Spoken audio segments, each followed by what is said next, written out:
বাটা মাছ নিয়ে চলে এলাম। একদম পুকুর থেকে ধরা, বাড়ির সামনে মাছ ধরেছিল, সেখান থেকে বাটা মাছ, জ্যান্ত বাটা মাছ রাখা হয়েছে। ভালো করে কেটে ধুয়ে পরিষ্কার করে নিয়েছি, নুন হলুদ মাখিয়ে রেখেছি। আর এর মধ্যে না একটা ফলি মাছ এসেছিলো। এত সুন্দর মাছটা, কাটার পরও মাছটা লাফাচ্ছে, ফলি মাছটা। তো যাই হোক, মাছগুলো সব একে একে করে ভেজে নিচ্ছি।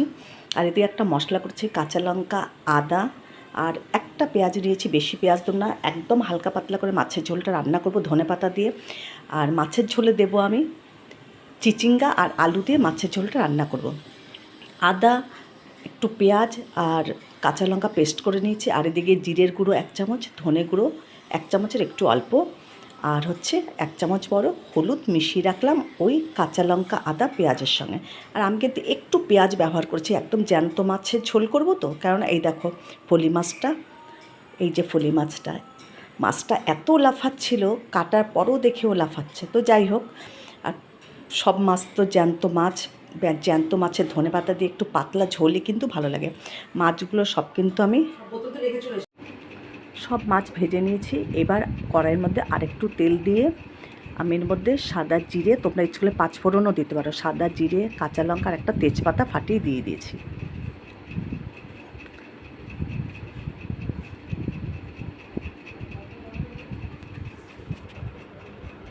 ভালো করে দেখো ভেজে নিচ্ছি এখন সবজিটা, আমি একটু লালচে লালচে করে আলু আর এটাকে ভেজে তুলছি। একটু পরিমাণ মতো নুন দিয়ে দিলাম ভাজবার সময়, তাহলে জিনিসটা খুব খেতে ভালো লাগবে আর ভাজাটাও ভালো হবে। তো যাই হোক, লাল লাল করে ভেজে নিচ্ছি। দেখো মাছ আমার সব ভাজা হয়ে গেছে, এবার সবজিটাও ভেজে নিচ্ছি। আর সবজি দিয়ে না জ্যান্ত মাছের ঝোল ভীষণ ভালো লাগে, এর মধ্যে পটল দেওয়া যায়, বরবটি দেওয়া যায়। তো আমি চিচিঙ্গার আলু দিয়ে করছি। দেখো আলুগুলো লালচে লালচে হয়ে গেছে, ভাজা প্রায় হয়ে এসেছে। এবার আমি এগুলোকে তুলে নেব। দেখো ফোড়নটা না, আমি ভুল বলেছি, ফোড়নটা কিন্তু আমি এখনও দেইনি। হ্যাঁ, আগে এটাকে ভেজে নিচ্ছি। এটা দেখো এখন আমি তুলে নিচ্ছি, ভাজা হয়ে গেছে। আলুর গায়েও দেখো লালচে লালচে স্পট হয়ে গেছে। এবার এগুলোকে আমি সব তুলে নিচ্ছি, সমস্তটা তুলে এরপরে কড়াইয়ে আবারও একটু তেল দিয়ে এবার আমি ফোড়ন দেবো, সাদা জিরে, শুকনো লঙ্কা, একটা তেজপাতা। ফোড়নটা ভালো করে একটু ভাজা হলেই, যখন ফোড়ন থেকে সুগন্ধ বেরিয়ে যাবে, তখন এর মধ্যে যে বেটে রাখা মশলাটা দিয়ে খুব ভালো করে কিন্তু কষাবো। আর আমি কিন্তু মাছ, কিন্তু আমার এখানে অনেকগুলো মাছ, কিন্তু আমি একগাদা কিন্তু মশলা দেইনি, কারণ একটু মাছের ঝোলটা একটু হালকা পাতলা করব। তো যাই হোক, ওর মধ্যে আরেকটু আমি তেল ঢেলে দিলাম। এবার ফোড়নটা দেখো ভাজা হয়ে গেছে, এবার মশলাটা দিয়ে খুব ভালো করে কষাতে থাকবো। মশলা কিন্তু খুব ভালো করে কষাতে হয়, জানো তো। মশলা যদি ভালো করে না কষাও, তাহলে কিন্তু মশলা থেকে কাঁচা কাঁচা গন্ধ আসে। এবার মশলাটা খুব ভালো করে কষাতে হবে। মশলা যত কষাবে, তত কিন্তু তরকারি বলো, সবজি বলো, যেটাই বলো না কেন, মাছ মাংস সবই কিন্তু খেতে খুব ভালো লাগে।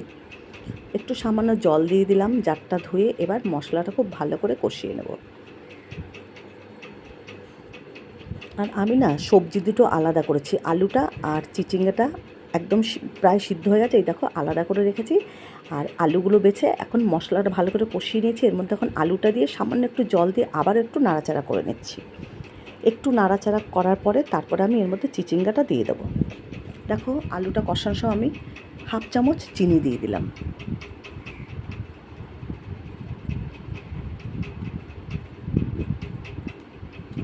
আবার একটু জল দিয়ে ভালো করে নাড়িয়ে চাড়িয়ে নিচ্ছি।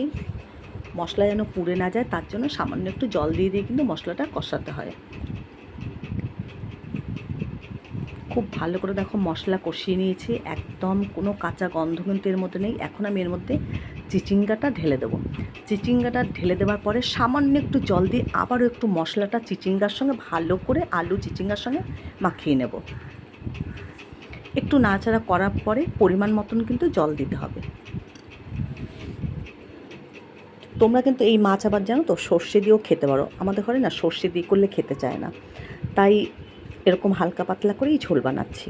আর নামানোর সময় তো অবশ্যই ধনেপাতা দিতে হবে। আর এই হালকা পাতলা মাছের ঝোলে ধনেপাতা দিলে দারুণ লাগে জ্যান্ত মাছের ঝোলে।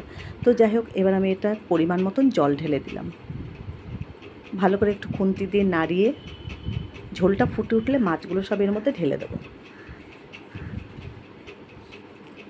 দেখো আমার কিন্তু আলু চিচিঙ্গা সবই কিন্তু হাফ সিদ্ধ হয়ে গেছে, পুরো হাফের বেশি সিদ্ধই হয়ে গেছে। দেখো ঝোল একদম টকবক করে ফুটছে। এখন আমি সব মাছগুলোর মধ্যে ঢেলে দেবো। দেখো পুকুরে মাছ ধরছিল, জ্যান্ত মাছ, হালকা পাতলা করে ধনেপাতা দিয়ে গরম গরম ভাতে অসাধারণ লাগে খেতে। কার কার ভালো লাগে অবশ্যই জানাবে, আর আমার তো ভীষণই ভালো লাগে। তো যাই হোক, আর কিছুক্ষণ মাছের ঝোলটা হলেই কিন্তু একেবারে রেডি হয়ে যাবে চিচিঙ্গা আলু দিয়ে বাটা মাছের ঝোল। তো যাই হোক, একটু ঢেকে দিয়েছিলাম, এবার ঢাকনাটা তুলে একটু দেখে নিচ্ছি। মাছের ঝোল কিন্তু আমার একেবারেই রেডি হয়ে গেছে। দেখো মাছের ঝোল আমার একেবারেই রেডি হয়ে গেছে। এবার আমি ধনেপাতা দিয়ে মাছের ঝোলটা কিছুক্ষণ জন্য ঢেকে রেখে দেবো। ধনেপাতাটা দেওয়ার পরে আমি কিন্তু বেশি একেবারেই ফোটাই না, কারণ গন্ধটা তাহলে বেশি ভালো থাকে না।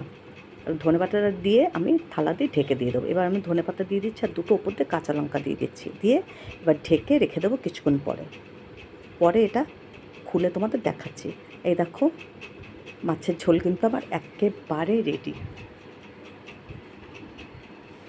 এই দেখো ঢাকা দিয়ে রেখেছিলাম, দেখতে কি অসাধারণ লাগছে, চতুর্দিক দিয়ে তেল বেরিয়ে গেছে আর দারুণ লাগে খেতে। তোমরাও কিন্তু বানিয়ে খেও।